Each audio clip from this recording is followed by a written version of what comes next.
Buenas tardes, buenos días. Empezaré a compartir en español y después en inglés. Am, el día de hoy tenemos interpretación simultánea usando la función Zoom. Si usted no es bilingüe en español o inglés, por favor siga las siguientes direcciones. Si se une por una computadora, por favor vaya a la parte inferior de su pantalla y pulse el icono terráqueo y seleccione inglés y español. Si se une por su celular usando la aplicación Zoom, por favor va a pulsar los tres puntitos donde dice More o más. Después le va a dar un menú de interpretación de idiomas o Language Interpretation y ahí podrá seleccionar inglés o español. Un recordatorio a todos los participantes que por favor hablen lento y cerca a sus micrófonos para apoyar con la interpretación. Gracias. Anisa Ali, la comisionada de SECADI, y bienvenidos al programa de hoy que tenemos una discusión entre comisionadas de color con un compromiso por el arte y la cultura caribeña. Tenemos a Aldeide Delgado y Suzette Sánchez que se van a enfocar en el tema de Cuba. Nos alegra mucho presentar este programa en combinación con el nuevo programa Exhibición comisionado por Aldeide Delgado. Y este proyecto es realmente impactante y recoge obras de varias fotógrafas importantes de Cuba, incluyendo a María Magdalena Campos Pons, Marta María Pérez Bravo, Gertrudis Ribalta y Juana Valdés. Y cada una conecta con temas de la migración, la negritud y la objetificación del cuerpo femenino o el cuerpo de la mujer. Antes de empezar, para mí es un gran honor dar la bienvenida a la directora ejecutiva de CADI, Melody Capote. Y siempre tengo que contarles cuando hacemos estos programas de comisionadas en conversación, que ella ha sido una persona clave en elevar las voces de las y los comisionados de color. Gracias, Grace, directora ejecutiva del Centro Cultural Caribeño del Instituto de la Diáspora Africana en Nueva York. La misión del centro se enfoca en la justicia racial y social, defendiendo equidad para descendientes africanos, sean como desde Puerto Rico, Haití, Cuba, Trinidad, Brasil, la República Dominicana, etc. El centro, en sus 45 años de existencia, ha tenido el papel de levantar nuestras voces usando el arte, media y cultura como las herramientas para vía conferencias, conciertos, talleres, programas en las escuelas y exhibiciones como esta. El abismo del océano, fotógrafas cubanas, migraciones y la pregunta de raza, alinea con el legado de nuestra organización, creando espacio, elevando la historia y genio de nuestra gente negra. En esta exhibición nos enfocamos en las expresiones artísticas de la mujer latina y validamos las experiencias individuales y colectivas compartidas globalmente.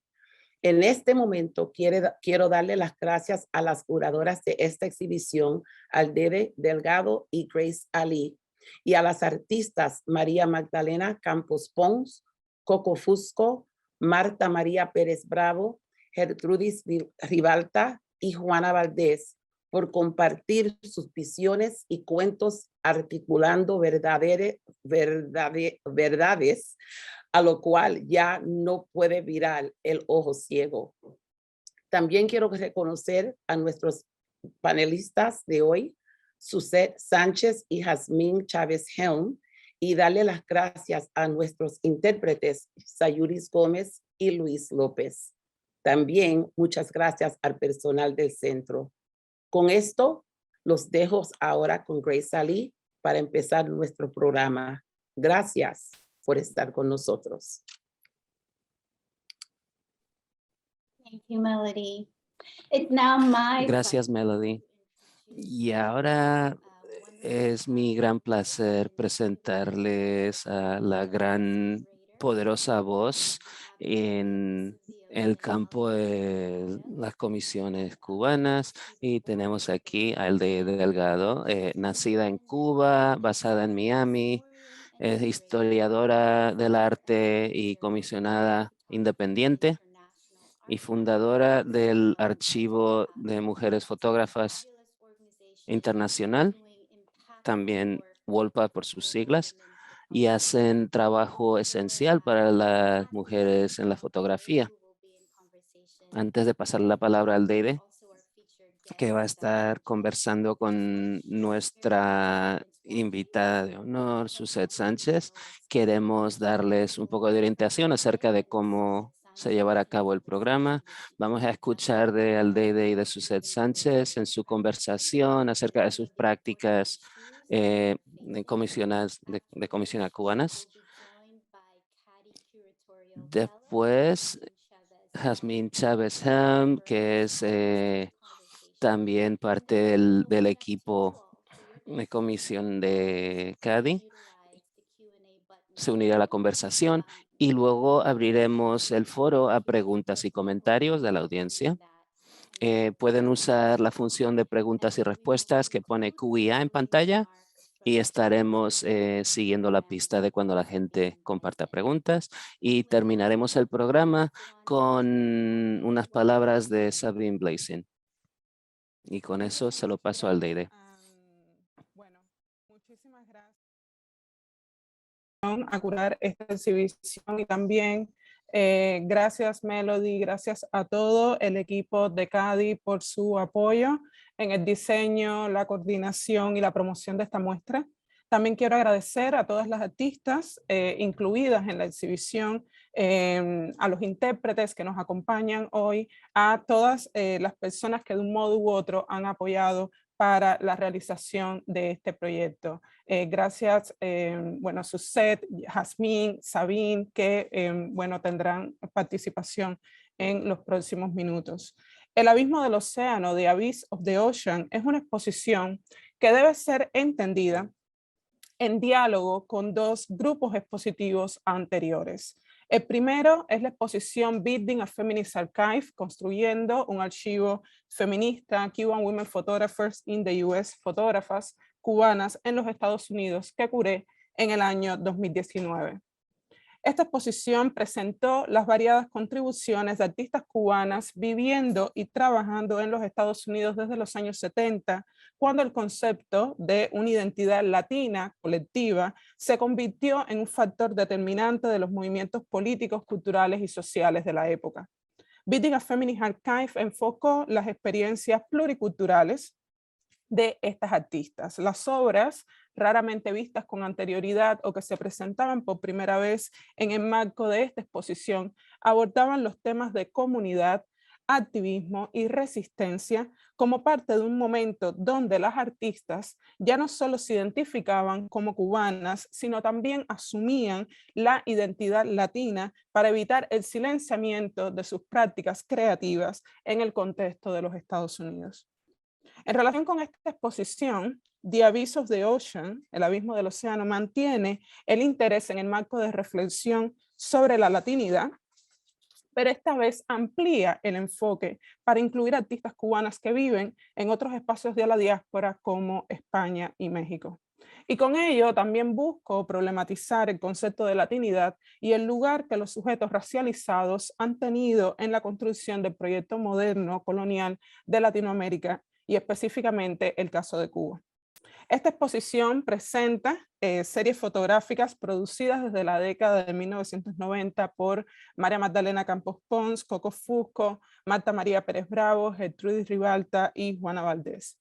Las obras de estas artistas, como verán en el sitio web del proyecto, pone al descubierto los matices de sus múltiples identidades diaspóricas, como es más evidente en la obra de María Magdalena Campos o de Juana Valdés, al tiempo que confronta la objetificación de los cuerpos de las mujeres, como vemos en la obra de Coco Fusco, Marta María Pérez Bravo y Gertrudis Ribalta. The Abyss of the Ocean asume la máxima expresada en la obra de Campos Pons, que encabeza la muestra: identidad puede ser una tragedia y patria es una trampa. Es una exposición que subvierte los esencialismos, las ideas preestablecidas y los estereotipos en torno a la identidad latina, cubana y negra, y lo hace desde un posicionamiento fluido y desde los archipiélagos. El segundo grupo expositivo con el que dialoga The Abyss of the Ocean es el proyecto curatorial Queloides, al cual dedicaremos nuestra conversación en los próximos 30 minutos aproximadamente. En el ensayo de la historiadora del arte Tatiana Flores, Disturbing Categories, Remapping Knowledge, Flores reconoce, argumenta que los artistas negros de ascendencia africana son generalmente o frecuentemente excluidos en exposiciones curadas desde una perspectiva latinoamericana. Y esto también lo hemos encontrado o se hace evidente al examinar las exposiciones internacionales que representan el arte cubano. Sin embargo, desde finales de los 90, curadores han explorado el tema de la raza y el racismo en Cuba, exponiendo la marginalización de los cuerpos racializados en el discurso del Estado-Nación. Es tomando la exposición Queloides como referencia, que es un placer para mí presentar la crítica y curadora cubana Susel Sánchez, que me acompaña en esta charla hoy. Susel Sánchez nació en La Habana y reside y trabaja en Madrid desde el 2004. Es licenciada en Historia del Arte por la Facultad de Artes y Letras de la Universidad de La Habana y tiene una maestría en Arte Contemporáneo y Cultura Visual en la Universidad Autónoma de Madrid. Desde 2012 forma parte del grupo de investigación Península, Procesos Coloniales y Prácticas Artísticas y Curatoriales establecido en el Museo Nacional Centro de Artes Reina Sofía. Sus intereses profesionales se orientan hacia la crítica de arte y la curaduría. Bienvenida, Susel. Hola, buenas tardes, buenos días. Muchas gracias al Deide, a Cadi por la invitación, y de verdad que es un inmenso honor estar compartiendo con todas vosotras y poder hablar, ¿no?, de exposiciones que han sido tan importantes y que lo continúan siendo para el arte cubano contemporáneo y sobre todo para la sociedad civil cubana. Gracias, Susel. Yo quiero que comencemos nuestra charla hoy hablando un poco sobre qué es o qué fue el proyecto Queloides y un poco que nos expliques cuáles fueron las condiciones que dieron origen a este proyecto. Sí, bueno, Queloides nació como una exposición promovida por un grupo de artistas, pero sobre todo gracias al empeño de sus curadores iniciales, Alexis Esquivel, el artista Alexis Esquivel, y el curador Omar Pascual Castillo. Queloides surge como una exposición que va a tomar por primera vez y va a analizar por primera vez en Cuba la presencia del racismo, la subsistencia del racismo en la sociedad cubana. Teniendo en cuenta, por supuesto, que hablar de racismo en Cuba en la etapa revolucionaria había sido un tabú, dado que el gobierno revolucionario, cuando llega al poder en 1959, decreta, ¿no?, la igualdad para todos sus ciudadanos, y evidentemente eso silencia toda una serie de desigualdades, de inequidades, de discriminaciones que todavía se mantenía y que se mantienen a día de hoy. Queloides va a ser la primera exposición que frontalmente, que abiertamente aborda el tema del racismo en Cuba y lo denuncia. La primera exposición surge en el contexto de un congreso de antropología que sucede en la Casa de África, y como dije, la cura Alexis Esquivel y Omar Pascual Castillo. junto a un grupo de artistas con los cuales venían dialogando, que formaban parte, ¿no?, de todo ese movimiento y esas preocupaciones por la discriminación, a que la nueva sociedad cubana, estamos hablando de una sociedad ya post-soviética, después del colapso del socialismo real en Europa del Este, se tiene que abrir a nuevas iniciativas desde el punto de vista económico, sobre todo a la industria del turismo, y comienzan a evidenciarse todas esas desigualdades de una manera más palpable, de una manera más latente. Con Queloides también tenemos otra exposición que ocurre en 1997 también, que es Ni músico ni deportista, que en este caso fue curada por el lamentablemente desaparecido curador cubano Ariel Ribó, que digamos surge casi simultáneamente, paralelamente a Queloides. Ambas suceden en el mismo año, en 1997. Y por otra parte, luego van a ser amplificadas en otra tercera exposición, que sería la segunda parte de este primer Queloides, que ocurre en 1999 en el Centro de Desarrollo de las Artes Visuales.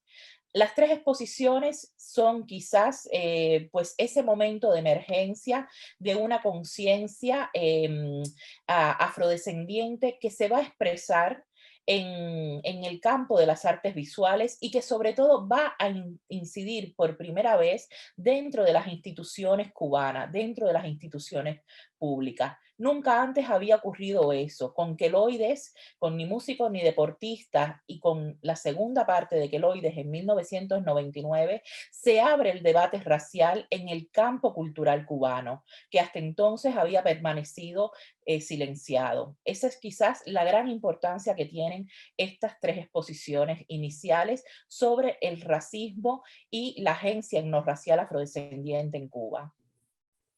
Muchísimas gracias. Y bueno, sí, justamente te me adelantabas en esa pregunta que tenía en relación a cuál ha sido la importancia, es decir, por qué es importante retomar estas exposiciones, sobre todo destacando que es un trabajo que has hecho principalmente tú a posteriori, es decir, estas exposiciones durante el momento que se llevan a cabo reciben muy poca atención de la crítica. Y tal vez pudieras hablarnos un poco sobre por qué tú consideras que sucedió esto. Es decir, ¿cuándo tú empiezas a realizar esta investigación en torno a Queloides y cómo ha sido ese proceso de volver a construir estas exposiciones? Porque de alguna manera hablábamos que no hay, por ejemplo, legado, no en todas hay como documentación fotográfica, o incluso hablar en términos de museografía resulta complicado. Entonces, ¿cómo ha sido ese proceso para ti? Bueno, creo que lo primero que es que hay que entender la coyuntura, ¿no?, social, política, económica, en la que surgen estas exposiciones en el segundo lustro de los 90. Estamos hablando de una Cuba en pleno periodo especial, donde existía pues una escasez absoluta de los más mínimos recursos, no solamente, digamos, para la vida cotidiana, sino también dentro del campo del arte y la labor de los artistas. El mero hecho de acceder a materiales para trabajar, el mero hecho de poder documentar las exposiciones era casi una quimera, no existían carretes fotográficos, estamos hablando de que teníamos una industria editorial totalmente precarizada, no había posibilidades de hacer grandes catálogos. De hecho, si pensamos en la historiografía y en las publicaciones especializadas en arte cubano, realmente todavía en estos años no habían surgido las revistas, los periódicos, que surgen a partir de los años 2000 o finales ya de los 90. Entonces, hay que primero entender ese escenario para entender también, digamos, la poca repercusión que pudo tener en su momento en prensa, en revistas especializadas, estas exposiciones, pese a que, como hemos dicho desde un inicio, son exposiciones que marcaron un hito y que forman parte del imaginario y el consciente colectivo cubano del campo del arte. Es decir, hay un reconocimiento absoluto en aceptar la importancia que tuvieron estas exposiciones, pero quizás por una parte esos mismos escollos y las dificultades materiales que se estaba enfrentando la isla hicieron que no tuviese ese, digamos, aparato crítico detrás, si bien a posteriori sí han habido pues muchos escritores, artistas, curadores que se han acercado, ¿no?, al fenómeno y que han tratado también un poco de dejar su impresión sobre lo que constituyeron estas exposiciones. Pero sí es cierto que en ese momento, en el año 97, en el año 99, es poca la repercusión que tiene. También se debe, creo yo, al hecho de que las dos primeras exposiciones, Queloides primera parte, en 1997, ocurre precisamente en la Casa de África, dentro de este contexto del Congreso, del primer Congreso de Antropología, que es una institución que está fuera del circuito habitual de las artes visuales. Y por otra parte, ni músico ni deportista, también en 1997, ocurre dentro del Centro Provincial de Artes Plásticas y Diseño, conocido popularmente como Luz y Oficio, por el emplazamiento donde está ubicado, que si bien es una organización que está dentro del circuito de las artes, es una organización provincial, menos visible, al menos en aquel momento. Ya es quizás en 1999, con la segunda Queloides, que ocurre en el Centro de Desarrollo de las Artes Visuales, dependiente del Consejo Nacional de las Artes Plásticas, inserto dentro del Ministerio de Cultura, que sí la exposición adquiere otra dimensión, adquiere mayor visibilidad. Pero creo que son esos los factores. Por parte, quizás el mismo hecho de que las primeras exposiciones se hicieron con la conciencia por parte quizás de los artistas y de sus promotores, de los curadores, de Alexis Esquivel, de Omar Pascual, del propio Ariel Ribó, de la censura a la que podrían enfrentarse, destapando este tema tan complejo del racismo, ¿no?, y de la persistencia del racismo en la sociedad cubana. Creo que ese puede ser también otro de los motivos en el hecho de que las exposiciones hayan ocurrido dentro de contextos acotados, dentro de sectores del campo muy interesados en abordar estos debates, pero que evidentemente no fueron amplificados hacia el resto de la sociedad. Claro, y justamente que el debate de alguna manera se entendiera como fuera de lo artístico y más relacionado con lo antropológico, lo etnográfico, como bien tú planteabas.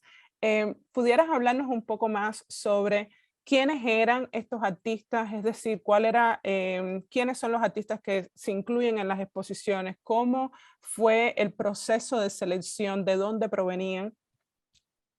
Bueno, como te decía previamente, creo que por una parte Alexis Esquivel, ¿no?, uno de los artistas de estas exposiciones, pero además curador de la primera exposición junto a Omar Pascual Castillo, todo su trabajo, su poética, exposiciones anteriores que había tenido individualmente, basculan sobre el análisis, ¿no?, de la historia de Cuba y la presencia, ¿no?, del componente racial, de esa construcción de un sujeto racializado y subalternizado, ¿no?, digamos, definido como negro desde la impronta colonial.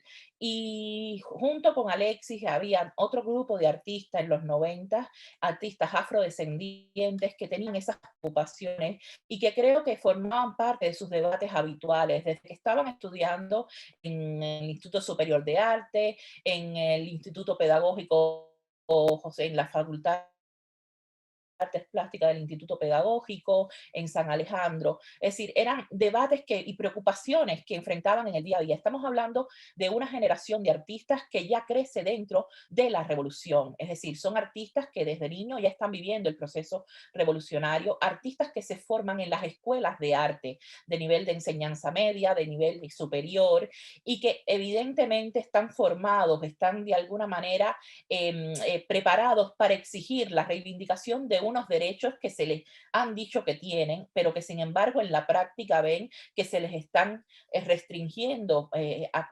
cotidianamente. Es decir, todo el que haya ido a Cuba en los años 90 sabe que era habitual ir por las calles y ver cómo la policía paraba en una esquina a los jóvenes negros o a las mujeres negras, cómo eran detenidos sin que hubiesen cometido ni siquiera un delito, simplemente por el mero hecho de reconocer a un sujeto que cargaba con ese estereotipo y que cargaba con esa discriminación enraizada en el imaginario cubano. Entonces, evidentemente, son estos artistas que se forman dentro de la revolución, con todo, digamos, bebiendo ese discurso de igualdad, quienes sienten el derecho y se empoderan para reivindicar unos derechos que se les han dicho que tienen, pero que sin embargo en la práctica, en las prácticas institucionales, en las prácticas policiales, en la vigilancia y el control cotidiano de un sistema autoritario, ven continuamente resecuestrados y restringidos. Creo que eso forma parte del caldo de cultivo que exposiciones como Queloides tienen y que evidentemente era una sensación, una conversación, un debate en espacios informales, en las casas de los artistas, que simplemente lo que hizo fue traducirse al espacio expositivo y salir a la esfera pública a través de estas exposiciones.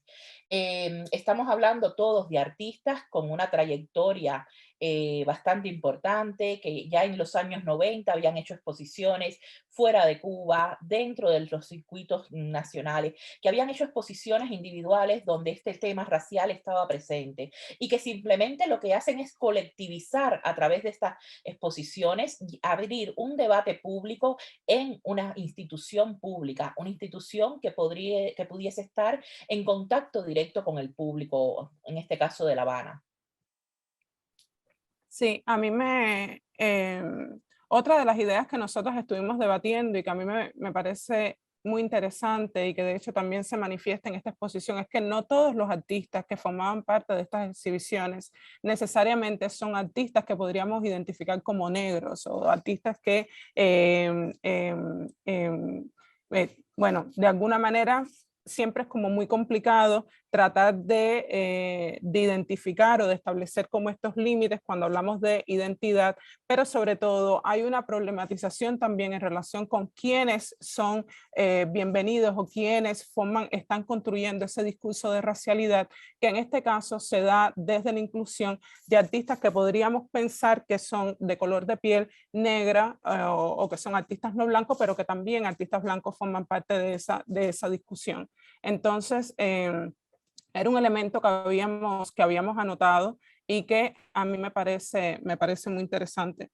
Pero también yo creo que, y estuviste, y bueno, ya has estado comentando un poco sobre cuáles fueron como estas dificultades que tuvieron estas exposiciones para poderse llevar a cabo. Yo pienso en cómo estamos hablando de artistas que de alguna manera salen del ambiente, salen de las universidades cubanas, es decir, cuán difícil pudiera ser realizar una exposición como esta en el contexto actual, a la luz, por ejemplo, de las nuevas regulaciones, las nuevas leyes que existen en el país, pero como por ejemplo el decreto 349, si pensamos en ampliar la nómina de artistas que incluyeron estas exposiciones. ¿Podrías hablar un poco sobre cuáles son esos puntos de inflexión o variaciones que tú notas entre una exposición y la otra? Es decir, se da un proceso de consolidación, un proceso de maduración de estos proyectos curatoriales y entonces cómo eso se manifiesta, cuáles son esos cambios que tú percibes. Sí, antes de seguir, Albeide, me gustaría si pudiéramos ir pasando las imágenes Sí. para... creo que, es decir... ¿Quieres que vaya es decir, a las anteriores o que continúe? Que continúe, Ok, perfecto. ver las imágenes. Bueno, para hablar un poco del presente, ¿no? Y un poco la repercusión que han tenido estas exposiciones desde los años 90 a la fecha, creo que es importante hablar de otro grupo de exposiciones que se han hecho. En el 2010 se hace en Cuba otra exposición que justamente toma el relevo de estas queloides, y de hecho se toma por título Queloides, raza y racismo en Cuba, y la va a curar Alejandro de la Fuente, un historiador cubano establecido en Estados Unidos, con la colaboración en la curaduría también del artista Elio Rodríguez, que había estado presente en las 3 exposiciones anteriores. Estas exposiciones hay que entenderlas también quizás en todo ese clima, ¿no?, de distensión en las relaciones entre Estados Unidos y Cuba que tuvo, digamos, el gobierno de Barack Obama, y de alguna manera incentivaron, ¿no? Como esa mezcla, ese desplazamiento de las exposiciones desde Cuba hacia diferentes instituciones en Estados Unidos.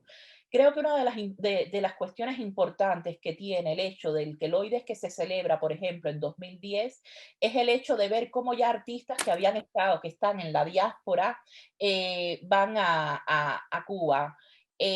Perdón, ¿podemos compartir las imágenes? No están pasando, no sé si... No está.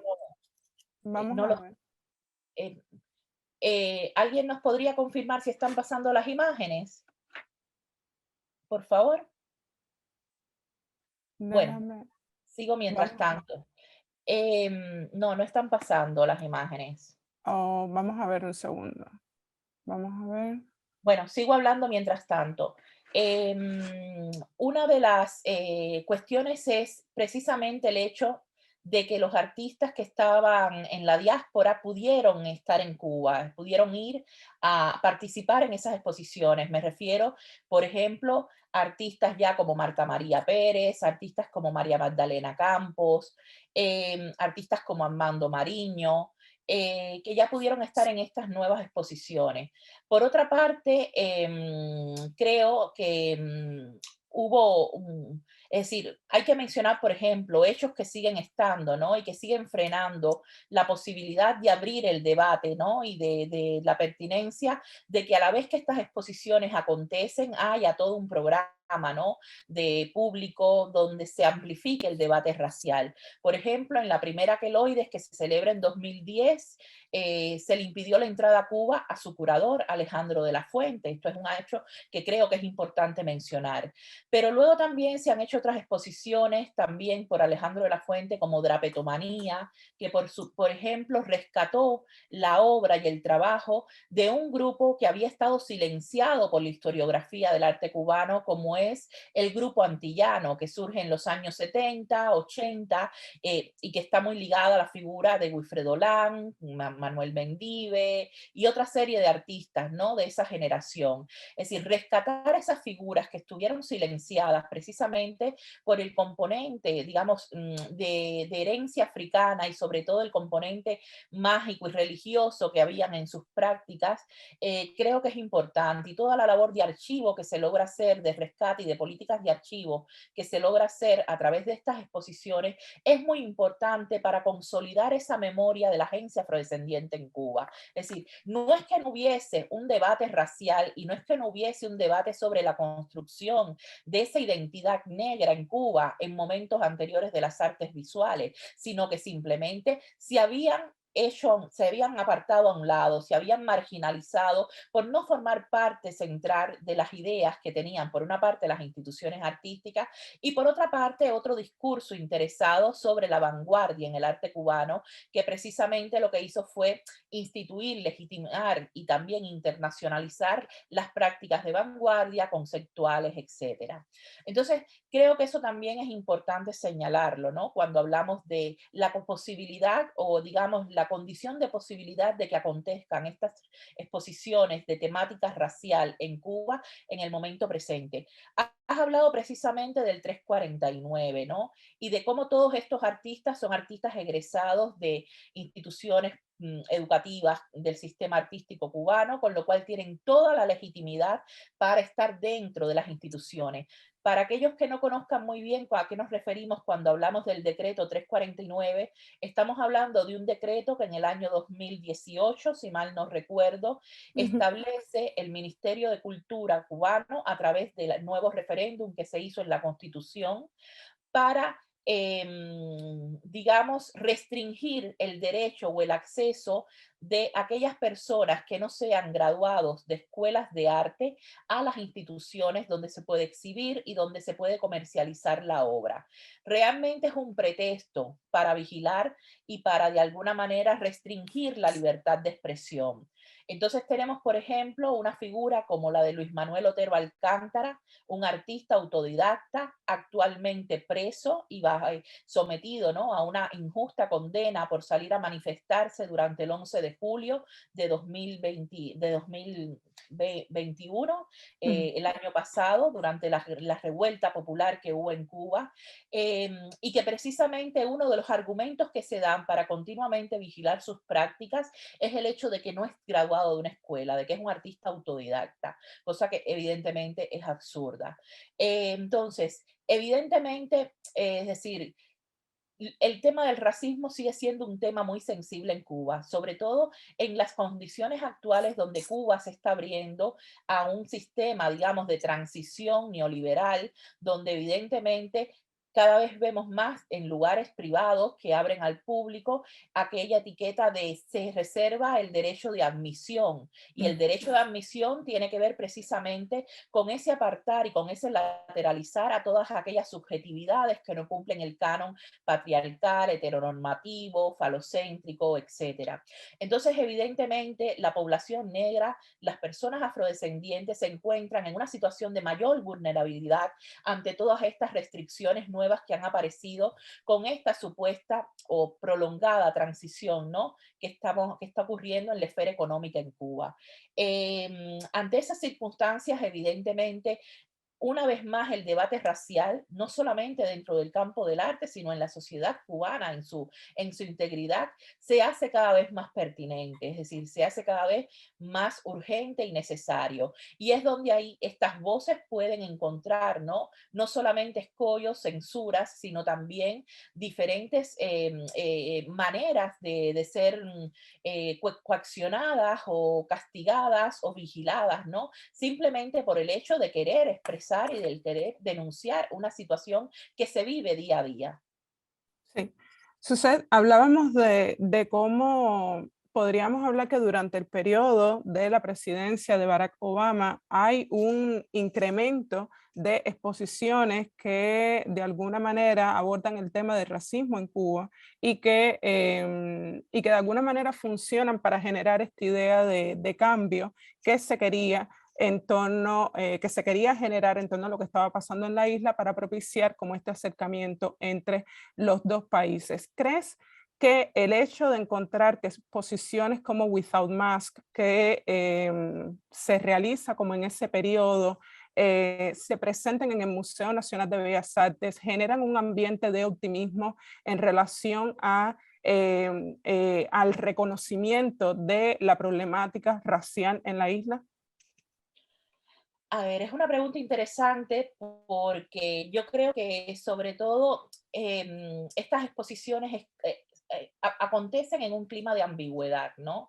Si por una parte evidentemente hay que celebrar el hecho de que una exposición como Without Mask, Afro-Cuban Art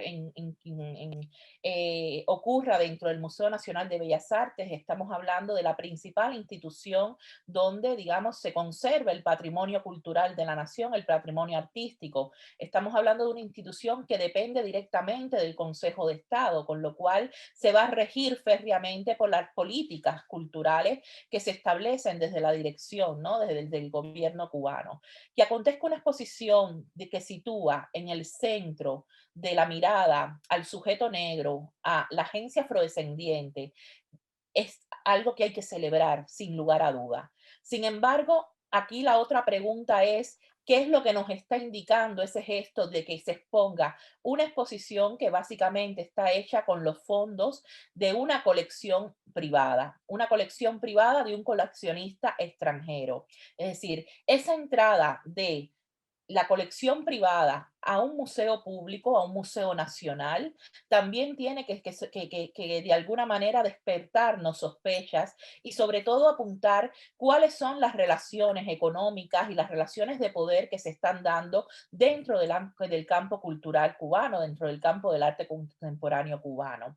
Entonces, por eso hablo de ambigüedad, es decir, celebrar absolutamente que una institución como el Museo Nacional de Bellas Artes fijémonos que las anteriores exposiciones habían ocurrido siempre en otros espacios, nunca en el Museo Nacional de Bellas Artes. Que ocurra esta exposición es importante, pero digo más, es decir, en el año 2019, el Museo Nacional de Bellas Artes también precisamente en la época en que ocurre la Bienal de La Habana, la 13ª Bienal de La Habana, hace otro ciclo de exposiciones que van a repensar y van a tratar de reordenar los fondos de la colección pensando en la construcción del modelo de nación cubana, ¿no? Es decir, pensando en esa idea moderna de la construcción del modelo de nación.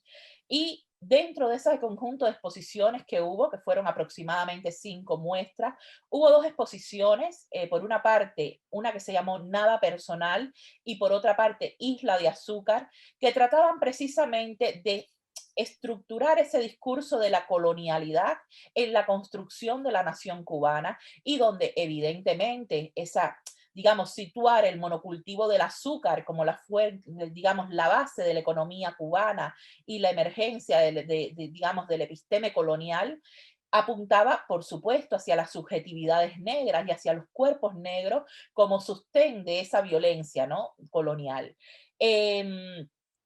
Que ocurran estas exposiciones no es por gusto, yo creo que efectivamente tiene que ver con ese momento de distensión efímero que aconteció durante el gobierno de Barack Obama y la aproximación a Cuba del primer presidente afroamericano en la historia de Estados Unidos y del mundo, y todo lo que tenía que ver con, de alguna manera, sacar a la luz también todo ese pensamiento intelectual, toda esa producción cultural, toda esa agencia que tiene que ver con la potencia de la diáspora africana y los discursos de la diáspora africana en el Caribe y en este caso en Cuba. Pero evidentemente creo que hay que tomar todo con sigilo, ¿no? Y sobre todo no confiarnos, no pensar que el hecho de que entren estas voces y que de alguna manera una institución como el Museo Nacional de Bellas Artes en Cuba las amplifique, tiene que ver con que se están revisando los imaginarios y la apuesta de las colecciones para pensar y describir y denunciar el racismo que persiste en las instituciones. En ese caso creo que sí, por supuesto siempre hay que celebrar la visibilidad, pero también hay que entender dentro de qué parámetros y dentro de qué límites se da esa visibilidad. Exactamente. Sucede rapidito porque ya nos quedan 2 minutos, 30 minutos, se nos va muy rápido. ¿Cuáles consideras que sean los retos que nos quedan a los curadores que nos acercamos a la problemática de la racialidad en Cuba? ¿Cuáles son los enfoques aún por abordar y cómo deberíamos enfrentarlo? Bueno, para empezar, Aldeide, siempre me gusta, es decir, evidentemente soy una mujer blanca, cubana, migrante en el contexto del Estado español, hablando de estos temas, siempre me gusta situar mi lugar de enunciación para que se entienda desde dónde hablo. Yo creo que por una parte es importante, y esto creo que era una de las críticas que yo le hacía a la Queloy desde 2010, era el hecho de que no había un relevo generacional, no se habían incluido artistas como Susana Pilar de la Ante, Francisco Mazó, Guiber Rosales, Carlos Martiel, Javier Castro, que están trabajando y que están produciendo un cuerpo de obra muy importante, reflexionando precisamente sobre la violencia racial en Cuba. Ese cambio generacional respecto a la nómina de los artistas que incluyeron las otras queloides no se ha producido. Por eso creo que es importante mirar, es decir, a esas otras posiciones, a esas posiciones que incluso son artistas que están haciendo un tipo de obra y un tipo de activismo diferente, desde otros lenguajes, desde lenguajes más volcados hacia la sociedad, al espacio urbano, al espacio público. Creo que sobre todo, es decir, para mí, desde la posibilidad que tenemos de acceder y de amplificar los debates raciales dentro de las instituciones artísticas, museos, centro de artes, etcétera, creo que una de las grandes responsabilidades es saber que no estamos exentos del peligro de la fagocitación que tiene el mercado sobre todas estas prácticas y sobre todos estos discursos. Creo que eso es algo que tenemos que tener muy claro y sobre todo mantenernos muy vigilantes, ¿no? Nosotros mismos ser autovigilantes con el tipo de operaciones que hacemos cuando llevamos todas estas voces, estas prácticas, estos imaginarios a las salas de exposiciones. Creo que se trata, por una parte, de no fetichizar, ¿no? los objetos de nuestra mirada, pero sobre todo también ser muy conscientes de en qué condiciones estamos poniendo, qué instituciones son, cuál es el pasado colonial que tienen esas instituciones con las cuales nosotros estamos dialogando y donde estamos haciendo entrar a esas voces y esos cuerpos negros. Creo que eso es fundamental y que sobre todo conlleva una continua autovigilancia epistemológica sobre nuestra propia práctica curatorial en cuanto a activismo. Muchísimas gracias. Le voy a dar paso ahora a Grace y muchas gracias por esta conversación.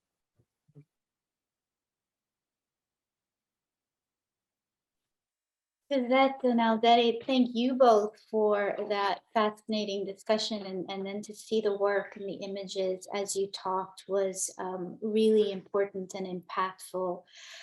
It's my honor to bring our respondent into the conversation. Please welcome Hasmin Chavez Helm, and a little bit about Hasmin. She's the current CADI Curatorial Fellow and recently became the program administrator for the Latin Project at NYU, another initiative that is wonderful and doing important work.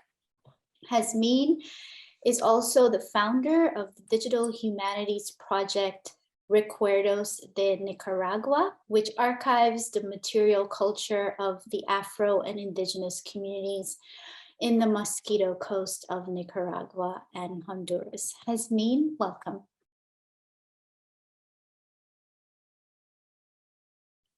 You're muted.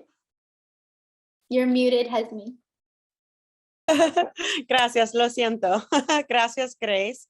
Gracias a Dede y Suzette por esta conversación, por la exhibición y por todas sus ideas. Perdóname, el español no es mi primer idioma.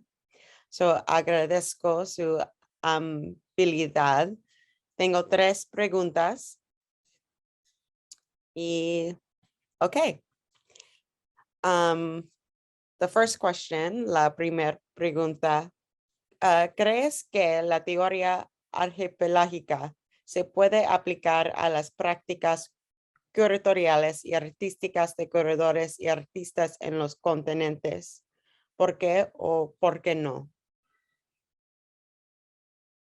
Sí, para mí definitivamente, y de hecho es el enfoque que he asumido para mi práctica curatorial, puede decirse, del último año. Yo defino mi práctica, de hecho, esta conversación que estamos teniendo hoy, enfocada o guiada bajo el término de activismo curatorial, es uno de las directrices que centran mi proceso creativo como curadora, como crítica de arte. Y en ese sentido, también reconozco mi presencia en el espacio de Miami y hablo mucho de esta idea de Miami como un espacio fronterizo, Miami como esa intersección entre las Américas y cómo, asumiendo la perspectiva de la frontera, puedo entonces generar un ejercicio de colonización de la historia, de la historia del arte en general, pero particularmente la historia de la fotografía, que es como mi principal área de trabajo. En el último año, como parte de mi investigación, me he acercado mucho más a la idea de los archipiélagos y sobre todo cómo podemos repensar cómo la historia del arte ha sido escrita desde categorías propias o desde autores que no necesariamente son esos que están legitimados por los espacios, hablando desde términos de la colonialidad del saber, pero desde los espacios que legitiman el conocimiento. Entonces, sí considero que una perspectiva desde los archipiélagos, por ejemplo, para analizar una categoría como el arte latinx, nos permite evadir los esencialismos, nos permite ser capaces de complejizar y entender ese legado colonial, nos permite entender la superposición de tiempos coloniales que se dan en nuestros países, de los cuales es decir, de muchos de los países de los cuales venimos, esas múltiples, como hablo, múltiples identidades diaspóricas que se puede ver, por ejemplo, en la obra de Juana Valdés, una artista cuya ella tiene una pieza que creo que ilustra muy bien esta noción de tener múltiples identidades, que es donde ella hace un análisis del examen de ADN de su madre, y entonces aparecen como todas estas huellas que van desde diferentes lugares específicos de África, pero también de Asia y entonces Latinoamérica. ¿Cómo vas conformando ese entramado cultural que no puede reducirse únicamente a la idea de si eres latino o si eres una persona negra, que asumes la identidad negra o asumes la identidad latina, sino cómo es importante notar todas estas complicaciones? Entonces, desde ahí yo creo que una noción, una perspectiva desde los archipiélagos nos permite evidenciar esa complejidad.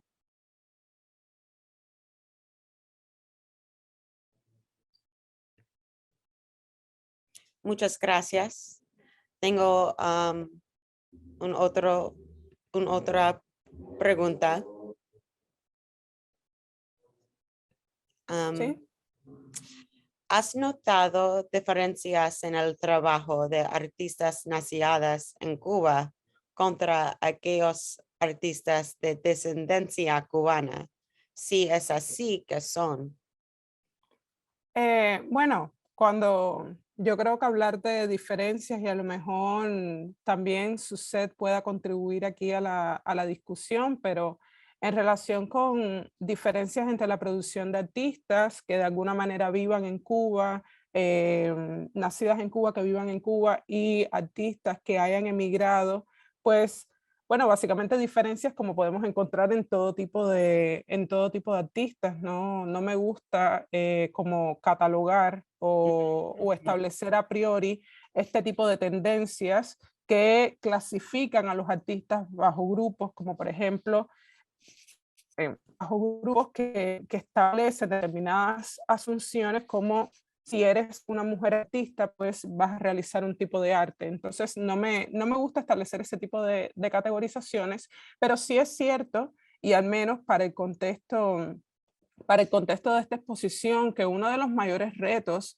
era encontrar artistas que abiertamente, o en este caso artistas mujeres que abiertamente trataran el tema de la problemática racial. En el caso de Cuba, es un país donde la propaganda política, todo el imaginario con el que crecimos, con el que somos educados, establece que es un país donde el problema del racismo, el problema del machismo supuestamente está superado. Y hay muchos artistas que sencillamente no les gusta o no quieren ser circunscritas a exposiciones que abordan, que de cierta manera las circunscriben en inglés diríamos como a esta ghettoización, que las establecen o las circunscriben en un espacio específico. Y así yo recuerdo que en el inicio, cuando estaba comenzando con el proyecto Catálogo de Fotógrafas Cubanas, pues había artistas que no querían formar parte del proyecto porque no estaban interesadas en ser presentadas en un proyecto que fuese solamente de mujeres artistas. Entonces yo diría que eso ha cambiado en los últimos años. Hay obviamente el movimiento social internacional ha tenido una influencia en Cuba y hay mayor interés hacia estos temas. Algo que, por supuesto, un artista que viva fuera de la isla, que de alguna manera tiene acceso a Internet, tiene mayor acceso a la información, asume con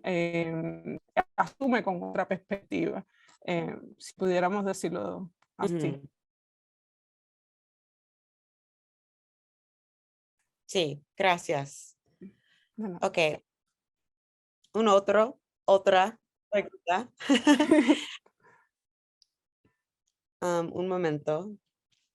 ¿Cómo cree que nosotras, como corredores académicas, artistas, podemos minimizar el trauma afrolatina en particular en nuestro trabajo? ¿Cómo podemos crear un espacio seguro para nosotros y el espectador? Yo creo que lo importante, y de hecho hablábamos con Suzette de cuando estuvimos analizando estas exhibiciones, yo le preguntaba sobre el programa educativo de las mismas. Es decir, yo creo que en los últimos, digamos, a lo mejor desde los últimos 2 años, pero estamos siendo muy conscientes de cómo el trabajo que realizamos directamente impacta a la comunidad. Quizás estamos mucho más conscientes de quiénes son nuestras audiencias y cómo podemos realmente llegar a ellas con nuestra obra. Yo creo que es importante asumir la interdisciplinariedad. Creo que es importante ir y encontrar información de primera mano, es decir, saber cuáles son las necesidades que tiene nuestro público e involucrarlo no solamente de manera pasiva en los proyectos que hacemos, pensando en exhibiciones, sino también cómo ellos pueden ser agentes activos en el proceso de creación de conocimiento.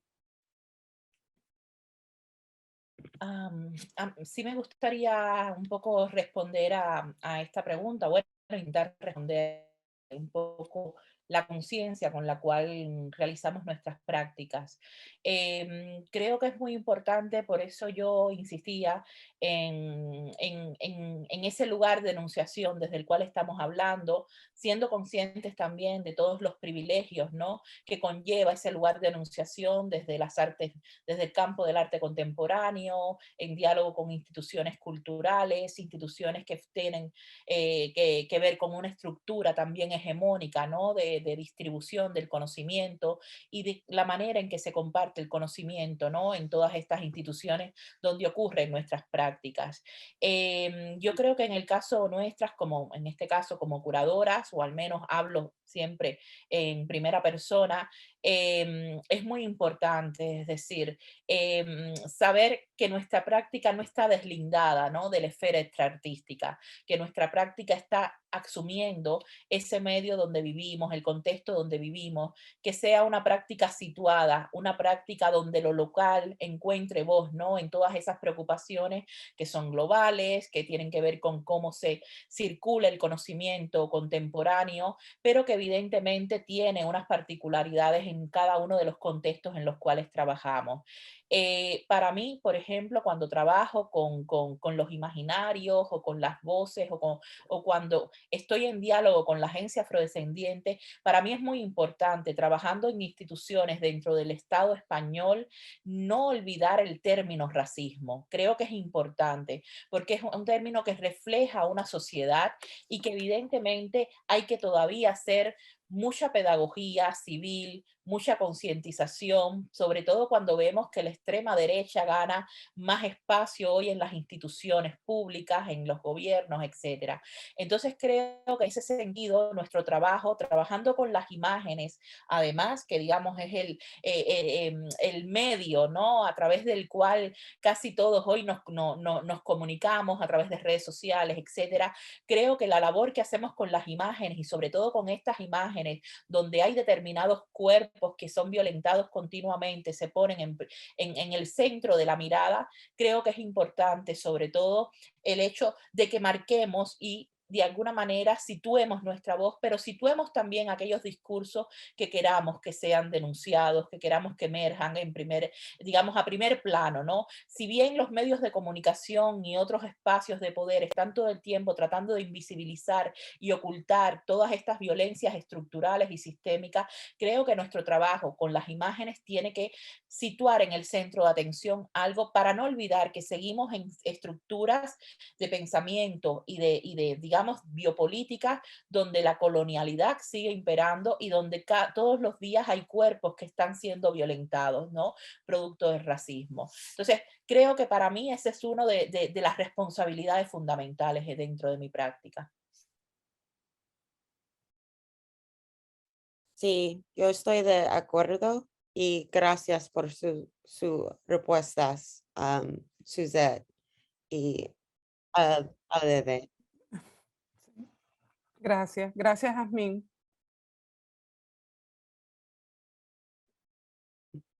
Thank you so much, Hasmin. You show us why we're so proud to call you one of our CADI curatorial fellows. Those questions were important, and I particularly appreciated the question about trauma and not doing more harm when we talk about this work, a really important and meaningful question. And thank you, Aldede and Suzette, for responding to it so thoughtfully in turn. We're going to move to hearing from our audience, and we thank you all for being here with us and for gathering with us. We have, please again, pop your questions in the Q&A field. We have a question from Newt Paul, and I believe this is largely for Suzette. And Newt is asking if you can share your thoughts on the Grupo Antillano project and how it contributed to the exhibition in 1997.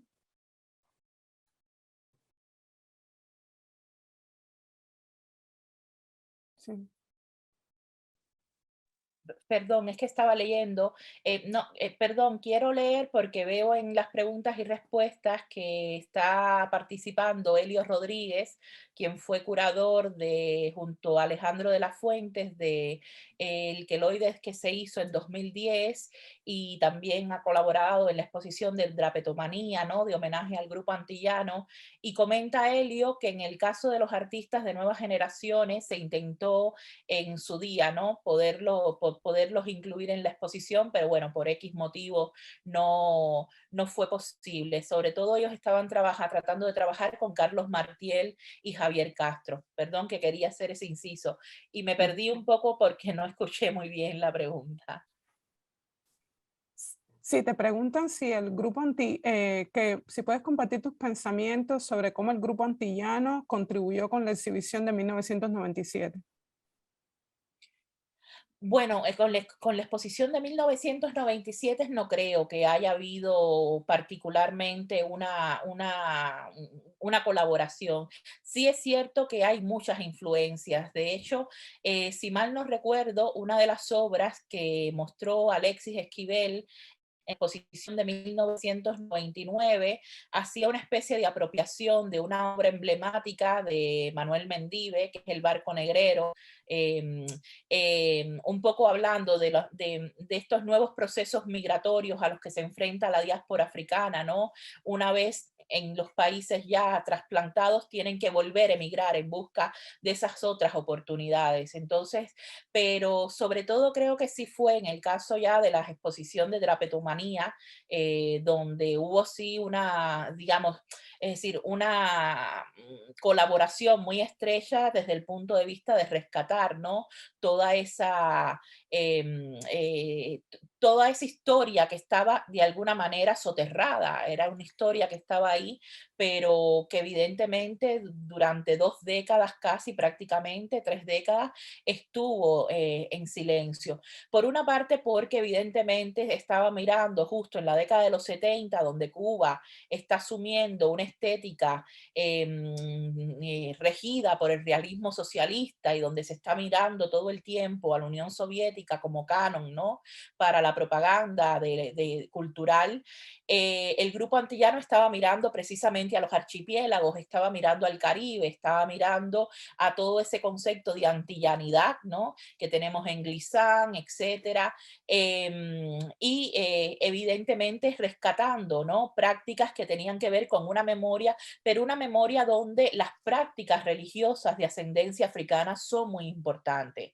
Entonces, es un momento donde Cuba está proclamando su carácter socialista, donde de alguna manera se está proclamando el concepto laico y ateo de una sociedad, que estuvieran emergiendo estas prácticas y que se estuvieran desde los ambientes populares y desde la cultura de alguna manera sosteniendo estas prácticas entraba en una contradicción con la política cultural. Por eso, de alguna manera, esa invisibilización dentro de la historia que se hace reciente del arte cubano y que no es hasta una exposición como Drapetomanía que se tiene que rescatar y que se tiene que llevar a un primer plano. Y sobre todo yo recalco la importancia de esta exposición, no solamente porque muestra la obra de todos estos artistas, de este colectivo muy amplio de artistas, de todos los lenguajes y manifestaciones, sino también que toda esa política de archivo que se activa y se lleva a la propia exposición, la producción de un catálogo absolutamente cuidado, con todo material de archivo, con documentos, fotografías, los folletos de las exposiciones. Creo que es muy interesante porque el trabajo que se hace, y en esto sí se ve un poco esa voluntad de historiografiar, ¿no? De alguien como Alejandro de la Fuente, ha sido sinceramente cardinal para que hoy estos artistas que ya tienen una edad bastante avanzada puedan, es decir, de alguna manera ocupar ese lugar que tienen en la historia, importante que tienen en la historia reciente del arte cubano contemporáneo. No sé si respondí. Muchísimas gracias. Thank you very much. Thank you, Suzette. And I know you started to read Elio's question, but Aldete and Suzette, I don't know if you wanted to address it more fully. And if you do, Aldete, I'll ask you to read it in Spanish. Yeah, Suzette already mentioned there are no questions, they are just comments. Okay. And yeah, Suzette mentioned them, so I think we are fine. Okay. I have a question for you, Aldete. So as I was listening to both of you talk about sort of the state of curating Cuban art, both within Cuba and beyond Cuba's borders in the diaspora, the words that kept coming up, you know, were taboo and sensitive and limitations and censorship. And it really struck me to hear you say, Aldete, that even in prepping for this project, The Abyss of the Ocean for CADI, that there might have been some artists and photographers who didn't want to be identified with that framework as Cuban women photographers. And I wanted to ask you, if they didn't want to be framed that way, how did they want to be framed? What were some of the conversations that they were sharing with you about how they would like to be thought of and shown and conversed with?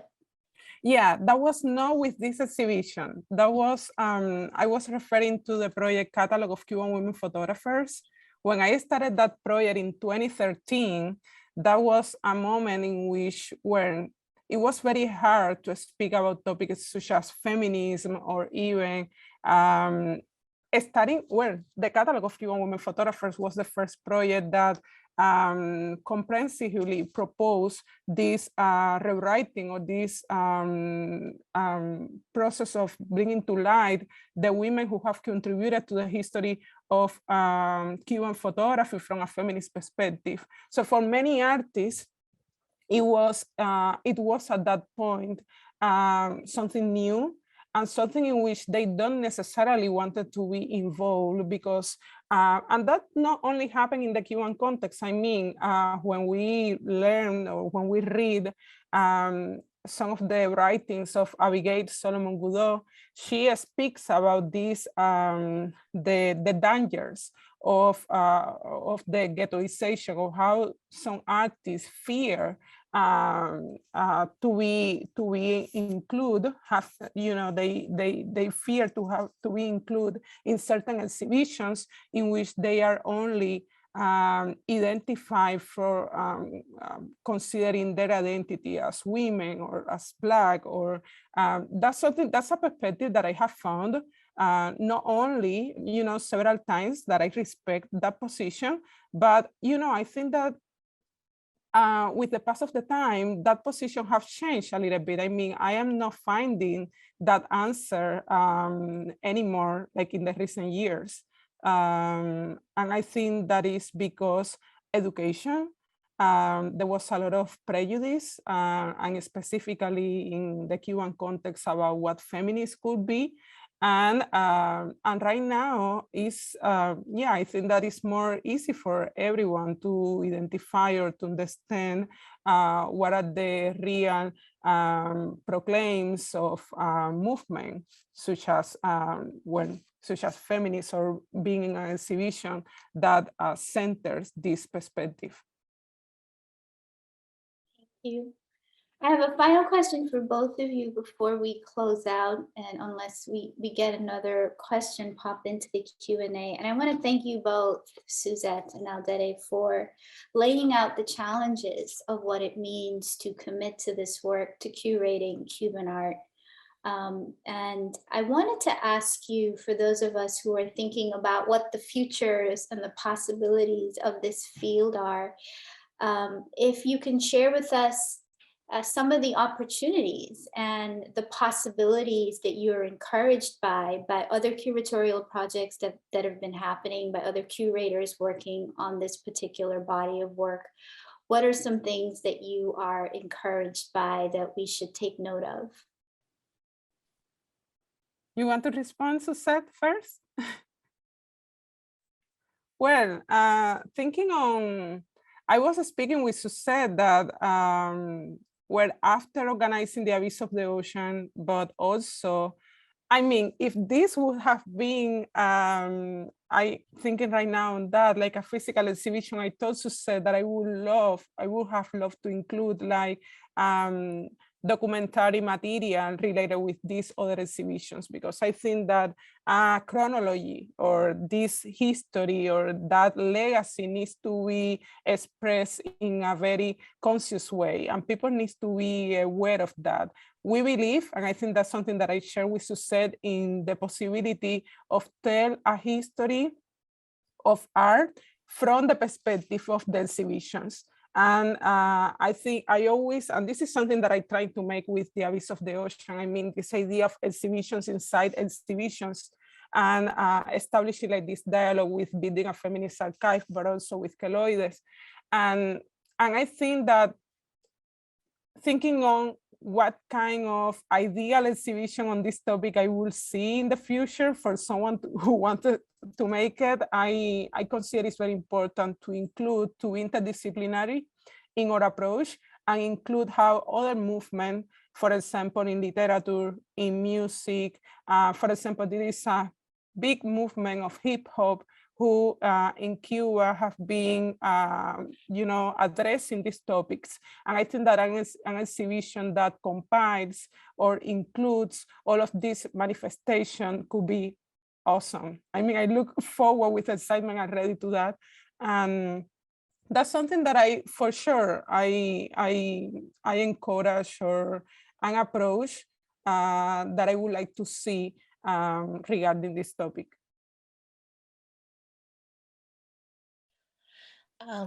Yo creo que uno de los retos fundamentales, ¿no? que al menos yo me planteo, ¿no? Y que tiene que ver un poco con lo que estaba explicando Aldeide, es desde la posición, ¿no? De una historiadora del arte, ¿no? Efectivamente, cómo contribuir a hacer una historia que gire, ¿no? El punto de la mirada. De cómo se ha estado construyendo esa historia del arte en Cuba y esa historia del arte contemporáneo, que tiene que ver no solo con la esfera artística, sino sobre todo con la extraartística. Yo no puedo pensar una historia del arte contemporáneo cubano aparte de los cambios que se están dando en la sociedad cubana y cómo releer todo este periodo, ¿no? Que tiene que ver con después del 59, pero antes del 59, pero sobre todo con la nueva sociedad cubana, con esta sociedad que está siendo tan problemática, que se está reconfigurando de un modo tan tenso y que evidentemente va a enfrentar unos futuros inciertos, pero sobre todo muy convulsos, ¿no? Y donde evidentemente las temáticas que tienen que ver con las agencias, las diferentes agencias de los diferentes cuerpos y de las diferentes subjetividades van a ser cada día más urgentes y más necesarias de abordar.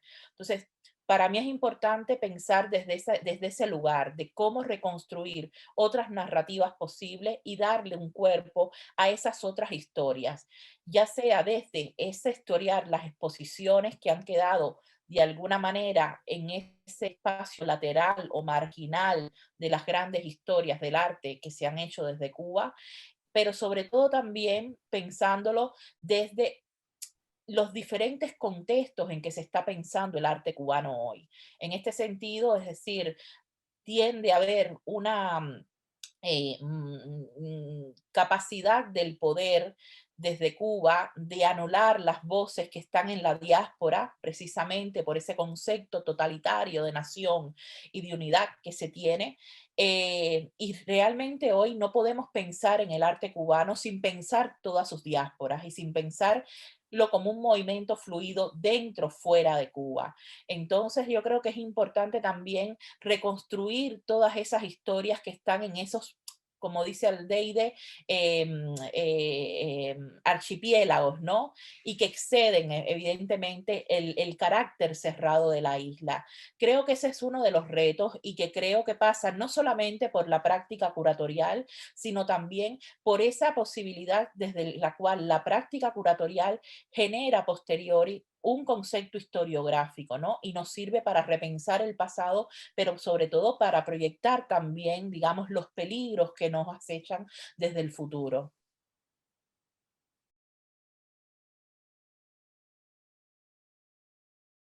Thank you, Suzette. We've reached the end of our time together. Before we close out, I would like to say thank you to all of you, particularly our behind the scenes team, Kat Lazo, our producer, and Aaliyah Oliver, our public program associate, and of course our interpreters, Sayuri Gomez and Luis Lopez. And to share with us closing remarks before we depart with you, I'd like to welcome into the Zoom room our wonderful Director of Programs at CADI, Sabine Bleisen. Welcome, Sabine. Thank you. Thank you all for being here today. As I echo Grace, special thanks to the CADI staff, curators, artists, and partners for putting this exhibit and event together. It is important to highlight our Pan-Caribbean, our Pan-African interconnections, our shared histories as in migration, identity, race, and social justice, and have these critical conversations. So in the spirit of Sankofa, our Akan ancestors believed that the past serves as a guide for planning the future. So here at CADI, we center ourselves in the legacy, power, and beauty of the African diaspora, and we're excited for what the future holds as a sustainable global cultural institution. It's been a pleasure to have been part of this conversation, and thank you so much again.